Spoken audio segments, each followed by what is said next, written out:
ഓം ശാന്തി.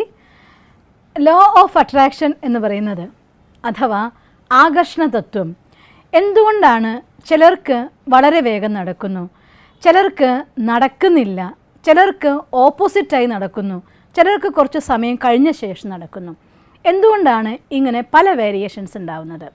അതിനുള്ള ഉത്തരമാണ് ഞാൻ നിങ്ങൾക്കെന്ന് പറഞ്ഞുതരാൻ ആഗ്രഹിക്കുന്നത്. ഇവിടെ ഒരിക്കൽ കൂടി ലോ ഓഫ് തോട്ട്സിനെ കുറിച്ച് ഞാനൊന്ന് റെഫർ ചെയ്യാൻ ആഗ്രഹിക്കുകയാണ്. As you think so you become എന്ന് മഹാത്മാക്കൾ പറഞ്ഞിട്ടുണ്ട്.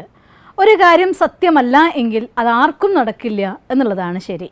അപ്പോൾ കുറേ പേർക്ക് നടക്കുന്നുണ്ട് എങ്കിൽ ഈ ആകർഷണ തത്വം എന്ന് പറയുന്നത് സത്യമാണ്. എന്തുകൊണ്ട് അത് എനിക്ക് അപ്ലിക്കബിൾ ആവുന്നില്ല? എന്താ എനിക്ക് നടക്കാത്തതിൻ്റെ കാരണം മറ്റൊന്നുമല്ല, നമ്മൾ തന്നെയാണ് അതിൻ്റെ ഉത്തരവാദി. മുന്നും ഒരു വീഡിയോ ഞാൻ ചെയ്തിട്ടുണ്ട്. ലോ ഓഫ് അട്രാക്ഷൻ നടക്കാനുള്ളതായിരിക്കുന്ന കീ എന്ന് പറയുന്നത് വിശ്വാസമാണ്. എനിക്ക് എന്നിലുള്ള വിശ്വാസമാണ് ആദ്യം അത്യാവശ്യം. എന്നിലുള്ള വിശ്വാസം എന്ന് വെച്ചാൽ എന്താണ് അതിൻ്റെ അർത്ഥം? നോക്കി, ഈ പ്രപഞ്ചം മുഴുവൻ ഭഗവാന്റെ സൃഷ്ടിയാണ്. ഈശ്വരൻ്റെ സൃഷ്ടിയായിരിക്കുന്ന ഓരോ ജീവാത്മാവിനും ഈ പ്രപഞ്ചത്തിലെ എല്ലാ വസ്തുക്കളും അവർക്ക് അനുഭവിക്കാനുള്ളതും അധികാരമുള്ളതുമാണ്.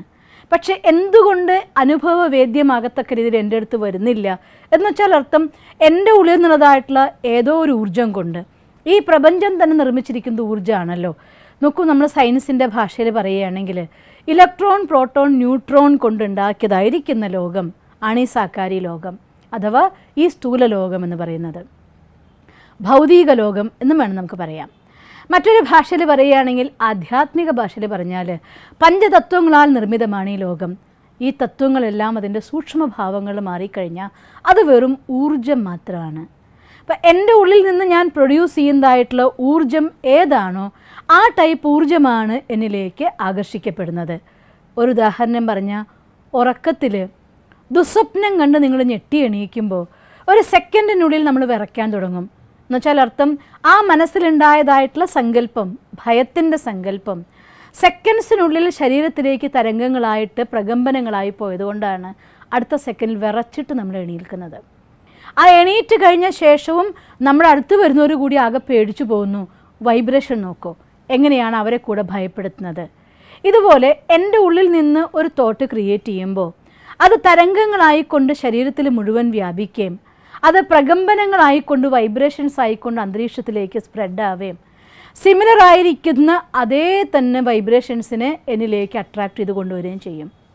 ചിന്തിച്ചു നോക്കിയേ, എൻ്റെ ഉള്ളിൽ നിന്ന് ഞാൻ ആഗ്രഹിക്കുന്നത് ഒരു നല്ല റിലേഷൻഷിപ്പാണ്, രണ്ടുപേരും തമ്മിലുള്ളതായിട്ടുള്ള സ്നേഹത്തോടുള്ള ഒത്തൊരുമിച്ച് പോകലാണ്.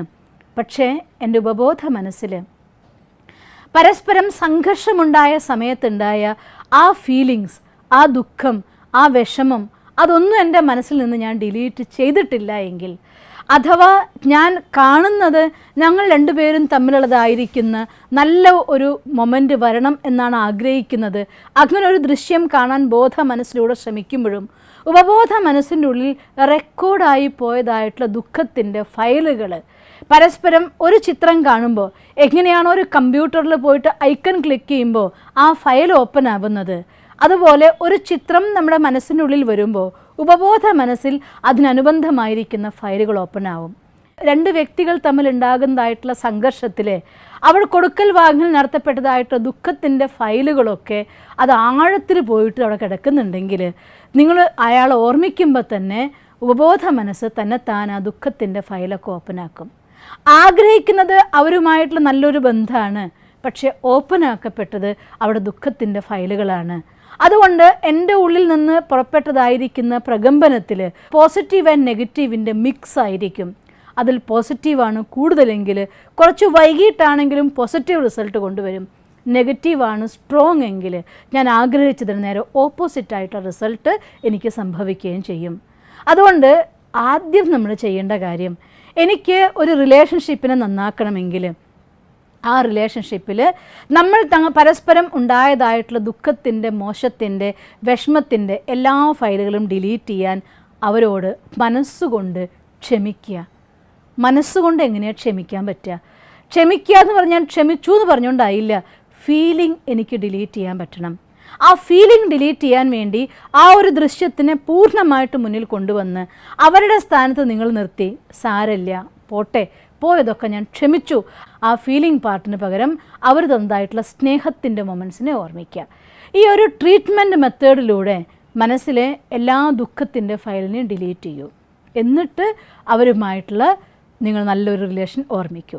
അപ്പം നിങ്ങളുടെ മനസ്സിനുള്ളിൽ എത്ര തവണ അവർ തന്നതായിട്ടുള്ള അവരൊത്തുള്ള നല്ല സ്മൃതികളെ നിങ്ങൾ കൊണ്ടുവരുന്നുണ്ടോ, അവിടെ നമ്മുടെ പതുക്കെ അവരോട് നമുക്ക് ക്ഷമിക്കാനാവും. മനസ്സിൻ്റെ ഉള്ളിൽ റെക്കോർഡായി പോയ ആ ദുഃഖത്തിൻ്റെ, വെറുപ്പിൻ്റെ, ഇറിറ്റേഷൻ്റെ ഫയലുകൾ ഡിലീറ്റ് ആവും. അതനുസരിച്ച് നിങ്ങളോടൊന്ന് ഉണ്ടാകുന്ന ബോധ മനസ്സിലെ സങ്കല്പങ്ങൾ ഉപബോധ മനസ്സ് സ്വീകരിക്കുകയും അത് പ്രകമ്പനങ്ങളായിക്കൊണ്ട്, വൈബ്രേഷൻസായി, തരംഗങ്ങളായിക്കൊണ്ട്, ഫീലിങ്സ് ആയിക്കൊണ്ട് അന്തരീക്ഷത്തിലേക്ക് സ്പ്രെഡ് ചെയ്യുകയും ആ റിസൾട്ടിനെ നിങ്ങളിലേക്ക് കൊണ്ടുവരികയും ചെയ്യും. ഇതൊരു റിലേഷൻസിൻ്റെ കാര്യമാണെങ്കിൽ, അഥവാ നമ്മുടെ ജോബിൻ്റെ കാര്യമാണെങ്കിലോ, ഈ ഭൂമിയിൽ ഏറ്റവും നല്ല റിസൾട്ട് നേടാനുള്ള അധികാരം നിങ്ങൾക്കുള്ളതാണ്. അതുകൊണ്ട് ഞാൻ ഭഗവാന്റെ രചനയാണ്. ഈശ്വരൻ്റെ പുത്രന് നേടാൻ പറ്റാത്ത, ഈശ്വരൻ്റെ കുട്ടിക്ക് അനുവദിക്കാത്ത ഒരു സുഖവും ഈ ലോകത്തില്ല, പ്രപഞ്ചത്തിലില്ല, പ്രകൃതിയിലില്ല. അതുകൊണ്ട് ഈ പ്രപഞ്ചത്തിൽ ഈ സുഖം അനുഭവിക്കാൻ ഞാൻ യോഗ്യനാണ് എന്നാദ്യം നമ്മൾ ബോധ്യപ്പെടുത്തു. എനിക്കതിനുള്ള അർഹതയുണ്ട് എന്ന് സ്വയം മാനിക്കുക എന്നുള്ളതാണ് അതിനാദ്യം ആവശ്യമായിട്ടുള്ള കാര്യം. അതുകൊണ്ട് ഈ രീതിയിൽ ധനത്തിൻ്റെ കാര്യത്തിലാണെങ്കിലും, അതല്ല ജോലിയുടെ കാര്യത്തിലാണെങ്കിലും, വീടിൻ്റെ കാര്യത്തിലാണെങ്കിലും അതിനുള്ള അർഹത ആദ്യം നമ്മൾ ബോധ്യപ്പെടുത്തിക്കൊണ്ട് നമ്മുടെ വിഷ്വലൈസേഷൻ ടെക്നിക്ക് ആരംഭിക്കണം. അതല്ല ബന്ധങ്ങളിലാണ് അപ്ലൈ ചെയ്യേണ്ടതെങ്കിൽ ഈ രീതിയിൽ ആ മോശമായതിനെ ഡിലീറ്റ് ചെയ്തുകൊണ്ട് പോസിറ്റിവിറ്റി നിറച്ചുകൊണ്ട് നമ്മുടെ റിലേഷൻസിനെ ഹീൽ ചെയ്യാനുള്ള മെത്തേഡ് യൂസ് ചെയ്യണം. എന്നാൽ നിങ്ങൾക്ക് നിങ്ങളുടെ ഡ്രീം നിങ്ങളിലേക്ക് അട്രാക്റ്റ് ചെയ്യാൻ സാധിക്കും. നമ്മൾ പുറപ്പെടുവിക്കുന്ന തോട്ട്സ് എന്തോ, ആ എനർജി എന്തോ, അത് നമ്മളിലേക്ക് റിട്ടേൺ വരും. അതുകൊണ്ട് അഥവാ മറിച്ച് വരുന്നെങ്കിൽ മനസ്സിലാക്കുക, ഏതോ ഒരു ഫയലിൽ ആ നെഗറ്റിവിറ്റി ഇപ്പോഴും കിടപ്പുണ്ട്. അതുകൊണ്ട് അതൊന്ന് സ്വയം സെൽഫ് ചെക്ക് ചെയ്ത് അതിൻ്റെ ഉള്ളതായിട്ടുള്ള നെഗറ്റിവിറ്റിക്ക് പകരം പോസിറ്റീവായിരിക്കുന്ന ഇൻഫോർമേഷൻസ് അഥവാ മെമ്മറി കൊണ്ട് അതിനെ ഹീൽ ചെയ്യൂ. എന്നിട്ട് പോസിറ്റീവ് തോട്ട്സ് ക്രിയേറ്റ് ചെയ്യൂ. നമുക്ക് നമ്മുടെ ഏതൊരു കാര്യത്തിനും സുഖപ്പെടുത്താൻ നമ്മുടെ സങ്കല്പശക്തി ഉപയോഗിക്കാം, അഥവാ ലോ ഓഫ് അട്രാക്ഷൻ ഉപയോഗിക്കാം. നിങ്ങൾക്കങ്ങനെ സാധിക്കാനുള്ള ശക്തി ഉണ്ടാവട്ടെ എന്ന് ഞാൻ ഭഗവാനോട് പ്രാർത്ഥിക്കുന്നു. ഓം ശാന്തി. ദിവസം തോറും ജീവിത വിജയങ്ങൾക്ക് വെളിച്ചം വീശുന്ന പുത്തൻ വീഡിയോകൾക്കായി ഞങ്ങളുടെ യൂട്യൂബ് ചാനൽ സബ്സ്ക്രൈബ് ചെയ്യൂ. നോട്ടിഫിക്കേഷൻ ലഭിക്കുന്നതിനായി ബെൽ ഐക്കൺ ക്ലിക്ക് ചെയ്യൂ. ഒപ്പം ഞങ്ങളുടെ ഫേസ്ബുക്ക്, ട്വിറ്റർ, ഇൻസ്റ്റാഗ്രാം പേജുകൾ ഫോളോ ചെയ്യൂ. നന്ദി.